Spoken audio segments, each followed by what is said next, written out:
primeiro TBT do Política Alagoana, um programa que vai trazer políticos e pessoas que ocuparam cargos importantes aqui no estado para um bate-papo bem legal. Hoje nós vamos conversar com o ex-governador Manuel Gomes de Barros. A entrevista vai estar disponível em todas as redes sociais, está tudo aqui embaixo, e nós estamos seguindo todos os protocolos de distanciamento social. Governador, seja bem-vindo. Vamos começar a entrevista falando um pouquinho sobre a história. O senhor assumiu o governo do estado depois de um período de turbulência política muito grande, entre 97 e 99. Como é que foi esse período? Como é que foi a transição para o seu governo?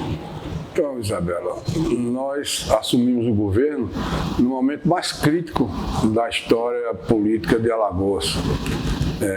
O estado com extrema dificuldade, 8 meses sem pagamento do funcionalismo atrasado.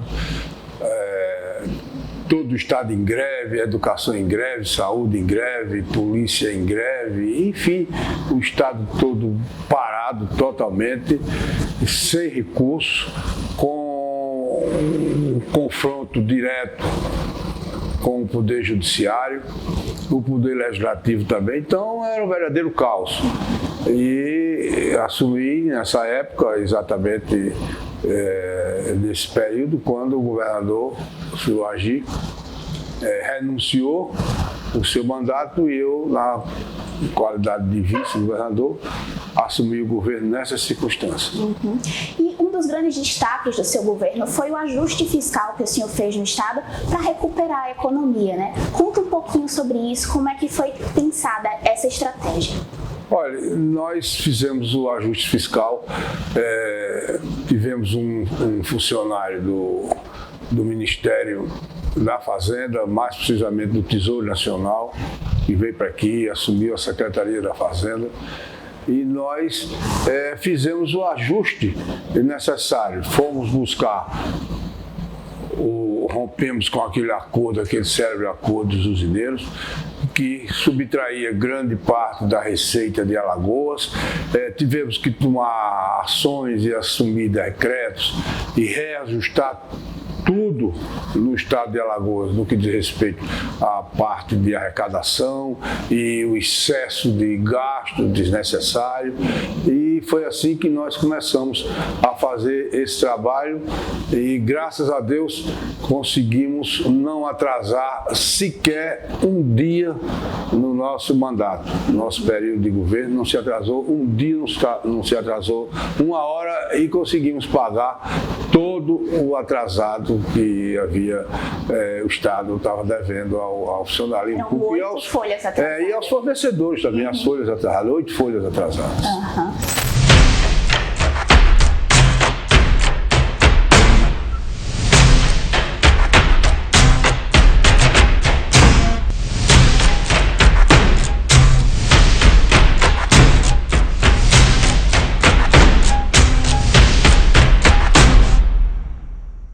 E outro momento que destacou no seu governo foi a segurança pública, né? O combate à gangue fardada. O senhor pode falar um pouquinho sobre isso? Posso falar. O problema é o seguinte, que nós estávamos com a crise financeira e administrativa de um lado e uma crise quase nas mesmas proporções na área de segurança, onde existia aí uma gangue fardada comandada pelo tenente-coronel da polícia, com delegados, com várias pessoas da área policial. Nós conseguimos prender nessa época 89 integrantes dos quadros da Polícia Civil e da Polícia Militar. E isso vinha o quê? Amedrontando o estado todo, era assalto a banco, era extorsão, enfim, crime de homicídio, tudo que você possa imaginar na área de violência, e isso acarretava também a imagem de Alagoas lá fora. Então, aonde você chegava, tinha essa dificuldade toda, e essas pessoas tinham uma ligação, infelizmente, com o Palácio. Quer dizer, apesar de o governador Silvio Agi ser um homem de bem, um homem longe dessa história de violência, mas, infelizmente, essas pessoas tinham acesso e, consequentemente, tinham uma posição muito forte no estado de Alagoas. E isso levou o Estado, além do descontrole administrativo do Estado, da falta de pagamento, falta de recursos, da briga, ou seja, do desencontro com o Poder Judiciário, com a Assembleia Legislativa. Além de tudo isso, tinha essa área da segurança que levava, além do prejuízo enorme que nós tivemos internamente no Estado, externamente. Isso repercutiu no Brasil inteiro e Alagoas ficou assim, numa situação muito difícil perante o Brasil inteiro. E as autoridades em Brasília, nós tivemos que recompor tudo isso e fizemos esse trabalho. Eu contei com o apoio do governo federal, com o apoio do Ministério da Justiça, na época era o Renan, era o ministro da Justiça, me ajudou muito aqui e nós conseguimos fazer esse trabalho. Ou seja, recompor toda essa situação e dar dignidade ao Estado. Pagamos os atrasados todos, os fornecedores, colocamos esses bandidos todos na cadeia, apesar de muita dificuldade na minha vida, na minha segurança pessoal e na segurança da minha família, mas o Estado estava acima de tudo isso e nós conseguimos realizar esse trabalho que, na minha opinião, foi um trabalho muito importante, um trabalho de segurança no Estado, muito importante, e era necessário, urgente se fazer aquilo. Mas o mais importante foi a recuperação financeira do Estado, ou seja, o ajuste fiscal, que era extremamente necessário para que a gente pudesse ter uma vida absolutamente normal. E diga-se de passagem, eu contei com a ajuda do Poder Judiciário, que me ajudou muito, o Poder Judiciário, na época presidido pelo desembargador Jair Maia Fernandes. Eu contei com o apoio da Assembleia Legislativa, na época presidida pelo deputado João Neto. Eu tenho o apoio dos 25 deputados da Assembleia Legislativa e o apoio do governo federal. Tive um apoio grande do governo federal. Por favor, governador, como é que foi para firmar esse relacionamento com o governo federal naquela época? Eles estavam cientes da situação que estava acontecendo aqui em Alagoas? Então, a situação do governo federal é que o governo federal não estava mais enviando recursos para o estado de Alagoas, a não ser os recursos constitucionais. Então, era difícil quando se chegar algum recurso aqui em Alagoas, porque o governo federal segurava. Havia um dispositivo no Congresso Nacional de que não viria para Alagoas nenhum centavo sequer para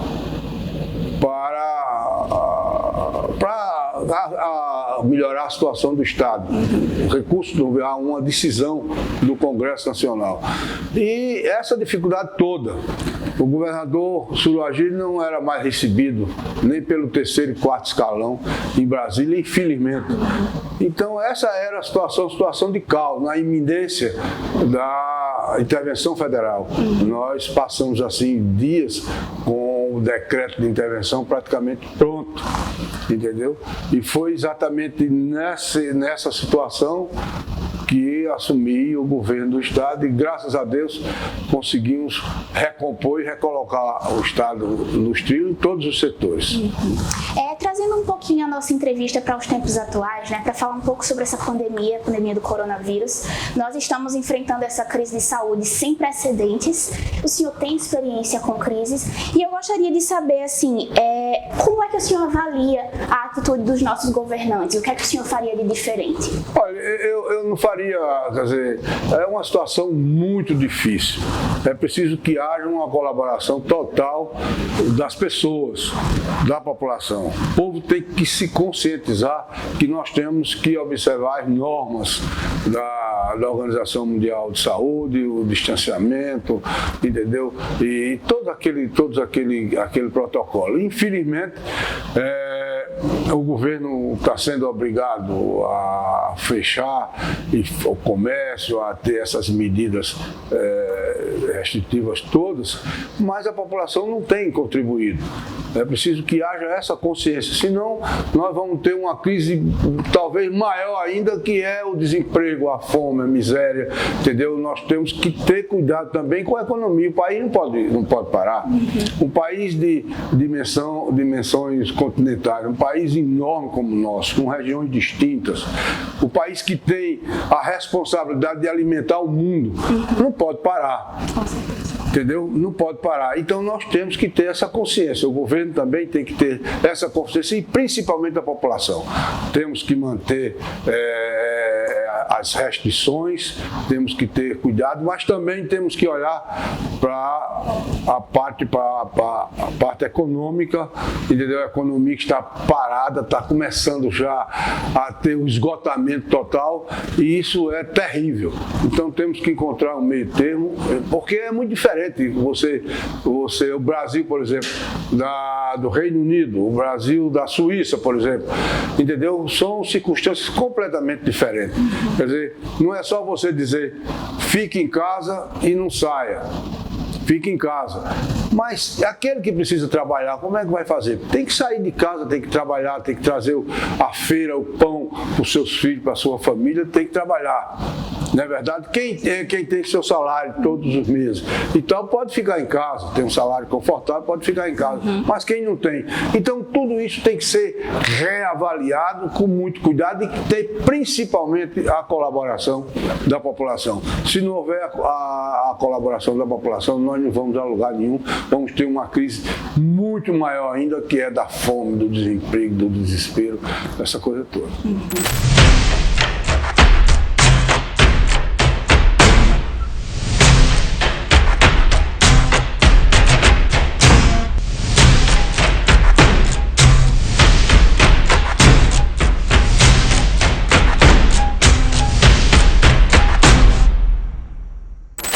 Nossa entrevista é conversar com o ex-governador e trazer o máximo de assuntos possíveis. Agora a gente vai mudar um pouquinho de assunto, trazer um assunto mais leve.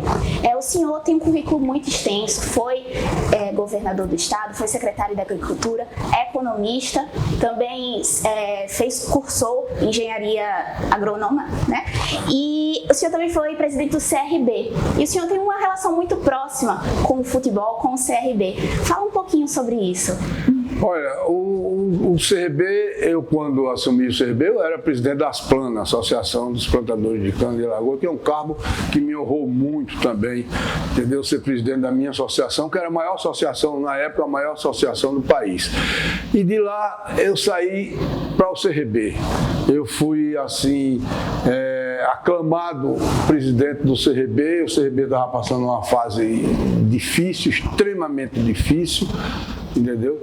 E há anos que não ganhavam título, essa coisa toda, os torcedores inquietos e tal, e nós fomos lá, assumimos a presidência do CRB e graças a Deus conseguimos ser bicampeões. Eu, presidente, e o deputado, o João Neto, na época, era o vice-presidente financeiro, nós fomos campeões, depois eu saí, o João Neto assumiu e conseguiu ser bicampeão. Nós tivemos assim uma fase muito boa que me agrada muito esse lado meu esportivo, a minha família toda, CRB. O senhor foi jogador do CRB? Eu fui jogador do CRB, fui campeão pelo CRB em 1963, 64, 30 anos depois, fui como presidente. E isso me honra muito, me dá muita satisfação, muita alegria, porque eu gosto muito do CRB. E toda a minha família, meus filhos, meus netos, todos estão no CRB, meus parentes todos. Perfeito. É uma ligação grande, profunda com o CRB. Olhando para a sua carreira, qual foi o momento que o senhor se sentiu mais realizado mesmo de estar ali, de estar exercendo o cargo que o senhor estava exercendo? Olha, eu digo a você sinceramente, o momento que eu me senti mais feliz na minha vida, quando me elegi prefeito de União dos Palmares da minha cidade, eu com 20 e poucos anos de idade. Meu pai havia falecido há pouco tempo, entendeu? Há 2 meses da eleição, e eu dediquei aquela aquela ascensão, aquele carro que eu estava subindo naquele momento, a figura do meu pai, que era uma pessoa magnífica, espetacular, e que tinha um amor muito grande no estado de Alagoas, particularmente pela União dos Palmares. Então, esse foi um momento muito feliz da minha vida. Também feliz quando assumi a Secretaria de Agricultura, fui eleito o deputado mais votado do estado na época. Eu fui para a secretaria cuja secretaria meu pai que criou, foi o primeiro secretário de Agricultura do estado. Também foi um momento assim de extrema felicidade. E é a vida política da gente. E eu me sinto, sou um homem muito satisfeito, muito feliz, porque venci na política, entendeu? Fui bem sucedido, graças a Deus, e estou vivendo aí. Tenho determinadas dificuldades com a área de segurança, você sabe que foi difícil naquele momento, para mim e para minha família, mas vencemos e Alagoas está aí, tocando para frente. Falando um pouquinho da sua relação com a União dos Palmares, o senhor até hoje mora lá, é de lá, né? Conta um pouquinho mais sobre essa sua relação. Eu nasci em União, e onde tudo começou foi em União dos Palmares. Meu pai lá, eu assumi as funções de meu pai nos negócios. Nós somos proprietários rurais, somos da área rural, meu bisavô, meu avô, é uma coisa de família. Eu assumi, além de assumir as funções de meu pai na empresa e tal, também tive que assumir na política em função meu pai morreu muito cedo e eu tive que assumir tudo isso e a responsabilidade de conduzir a minha família, e isso começou em União dos Palmares. Eu, prefeitinho de União, plantador de cana, criador de boi ali e tal, eu me tornei prefeito, de lá deputado, e assim começou toda essa história. Uma coisa que eu nunca imaginava era de ser político. Eu dizia, papai, todo dia, você faz política e eu trabalho. Mas eu tive que fazer as duas coisas, infelizmente, porque meu pai faleceu muito cedo. Olhando para a sua carreira, teve algum momento assim engraçado que o senhor acha que vale a pena relembrar hoje? Olha, tem vários momentos engraçados assim, que eram coisas que aconteceram na política, que quando eu era deputado, eu tomei providências aqui, eu deputado da Assembleia, naquela época, a dificuldade toda de comunicação e tal, então eu tinha minhas divergências com o governador na época, eu era o líder da oposição e tal, e tudo aquilo que eu falei e que eu criticava assim publicamente, os discursos e vários discursos que eu fiz na Assembleia Legislativa, quando eu cheguei ao governo, aquilo aconteceu exatamente, entendeu? Era, por exemplo, o acordo de usineiro, que eu achei uma coisa escandalosa na época, que na época o setor, o suco alcooleiro de Alagoas contribuía com 56% da receita bruta do estado, e aquilo foi bruscamente com o acordo que foi feito aqui entre o governo do estado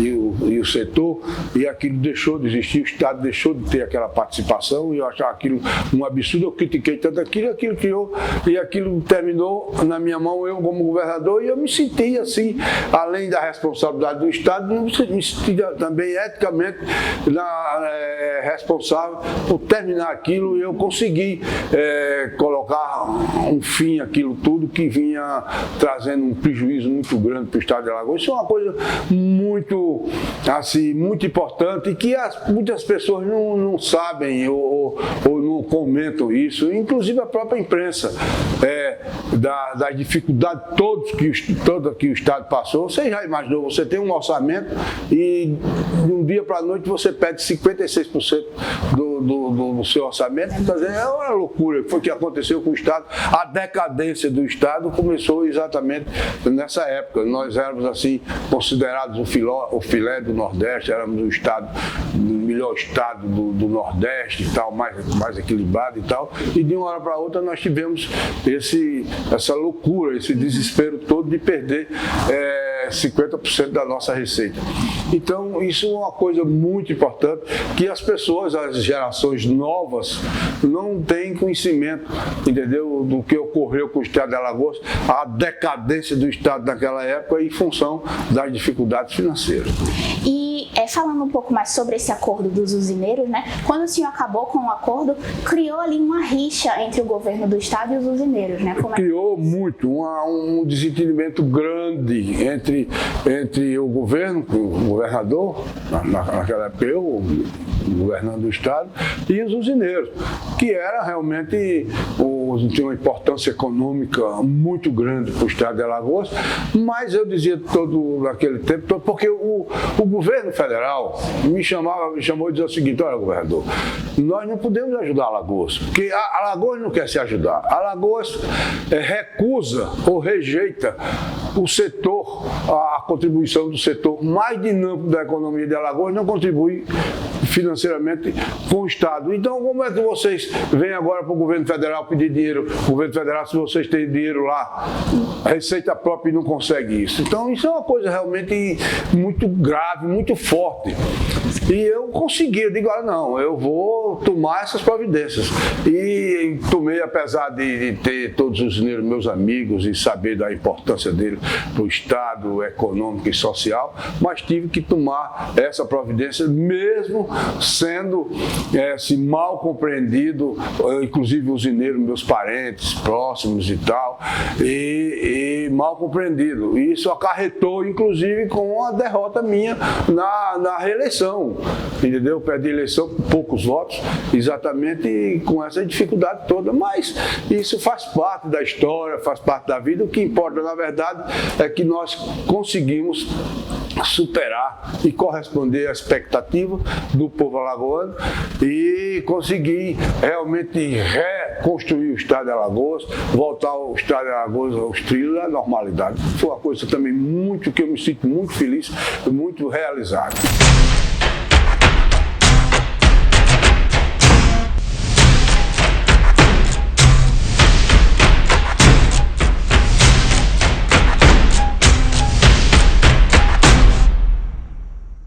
Governador, como é que foi quando o senhor recebeu a notícia de que ia se tornar governador do estado de Alagoas? Olha, eu vim acompanhando já esse processo todo, porque eu era o vice-governador e amigo do governador.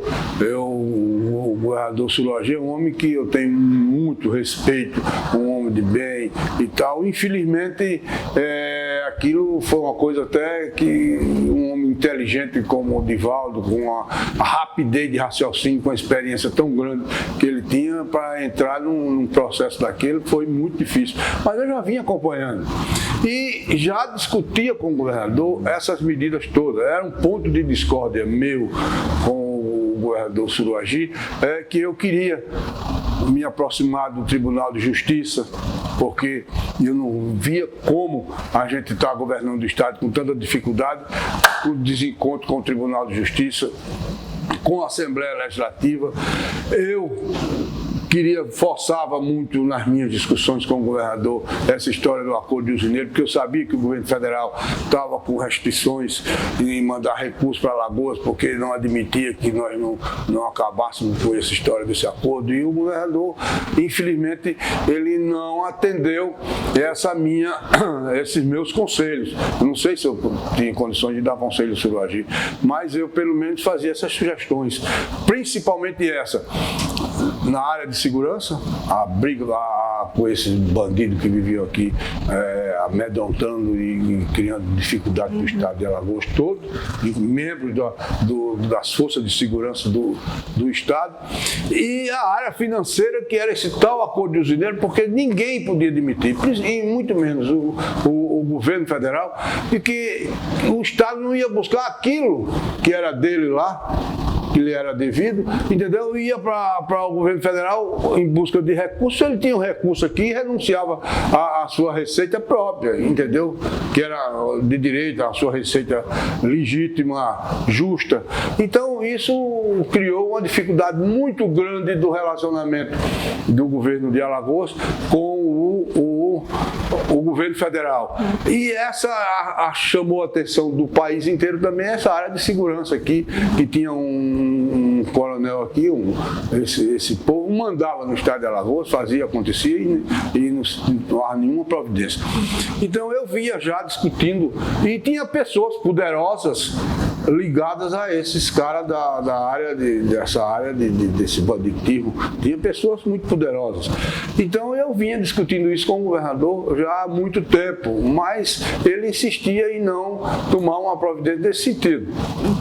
Então eu já tinha conhecimento de tudo isso, eu já sabia de tudo isso, eu já tinha ido a Brasília, já tinha conversado e tal. Eu sabia de tudo isso. Para mim, quando assumi o governo, eu não contei até 3 de tomar todas essas providências para que nós pudéssemos recompor o Estado. Não foi coisa do outro mundo. Quer dizer, eu tive que expus muito a minha família, eu fiquei muito exposto, entendeu?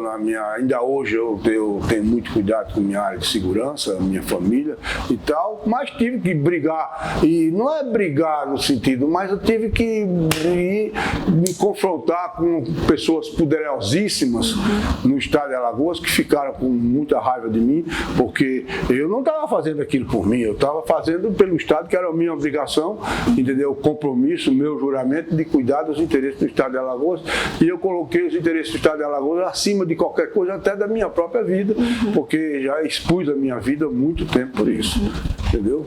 Esse episódio do Divaldo Suruagi foi um episódio muito marcante para a política alagoana, até porque por causa de tudo que estava acontecendo, ele foi o único governador que quase passou por um processo de impeachment, né?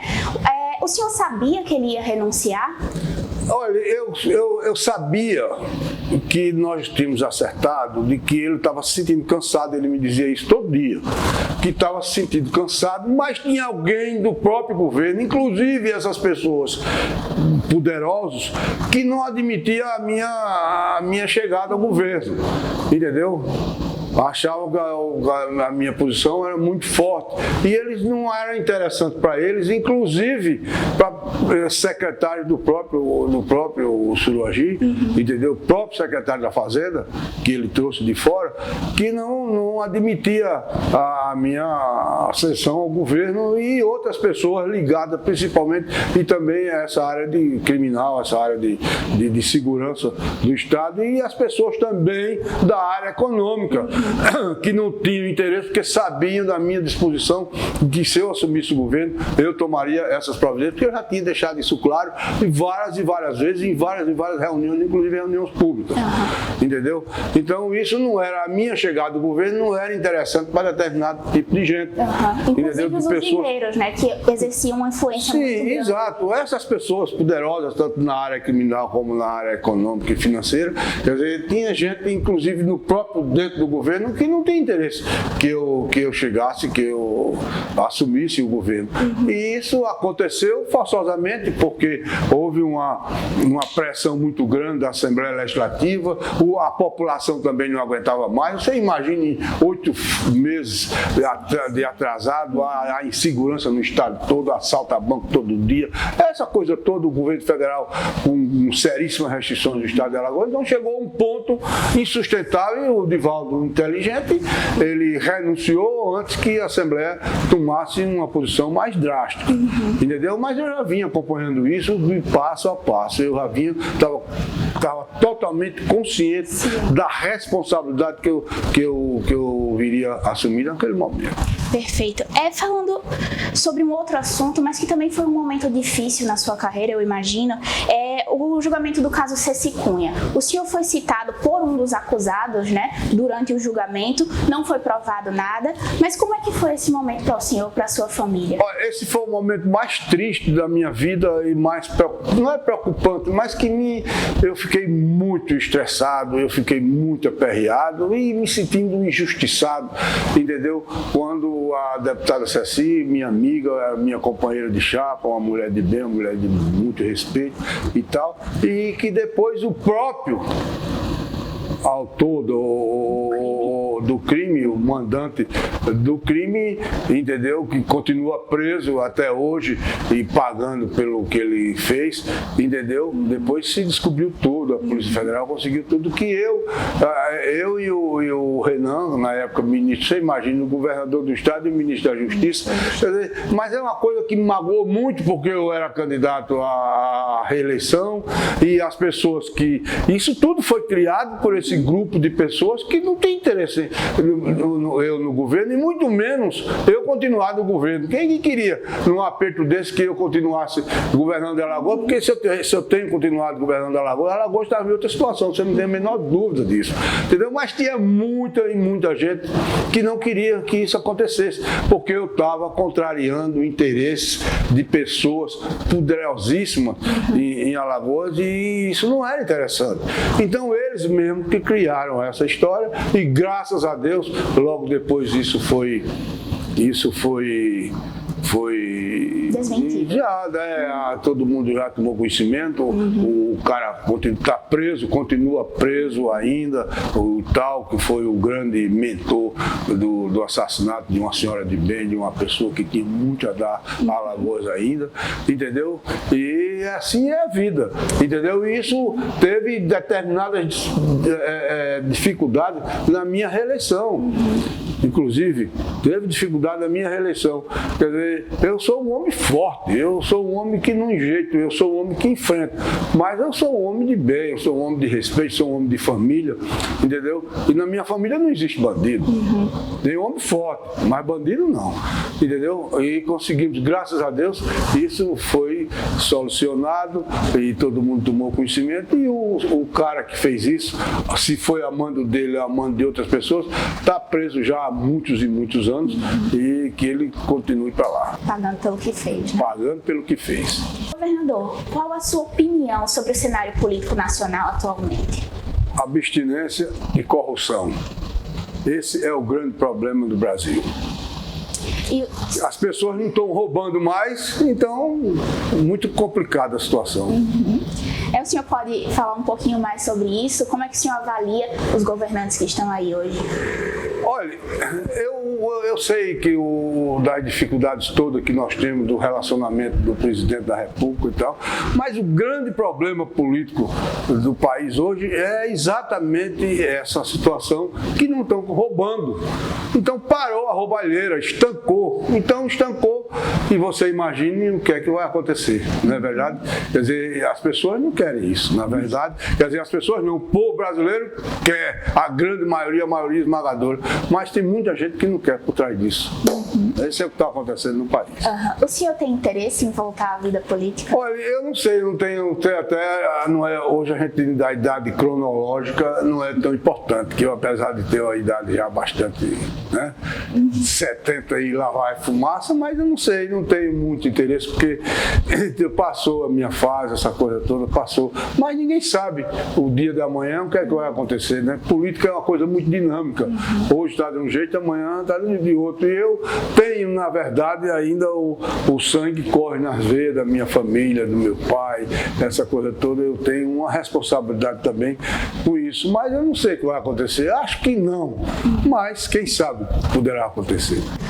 Nós vamos encerrar por aqui a nossa entrevista, que acabou sendo uma aula de história com o ex-governador Manuel Gomes de Barros. Governador, muito obrigada pela presença. O senhor quer falar mais alguma coisa? Não, quero agradecer a oportunidade, porque poucas vezes a gente tem a oportunidade de falar essas coisas, entendeu? Que na época, mesmo na minha candidatura, na minha reeleição, eu não tive condições assim, em função das dificuldades políticas e tal. Naquela época não se tinha a liberdade que nós temos hoje de imprensa, a facilidade de você falar e tal, mas eu quero agradecer a vocês a oportunidade e dizer que, como ex-governador, me sinto na obrigação de prestar esclarecimentos sempre àqueles que sabem da importância da história de Alagoas. Como eu fiz parte dessa história, eu me sinto na obrigação de dar os esclarecimentos necessários, sinceros e verdadeiros.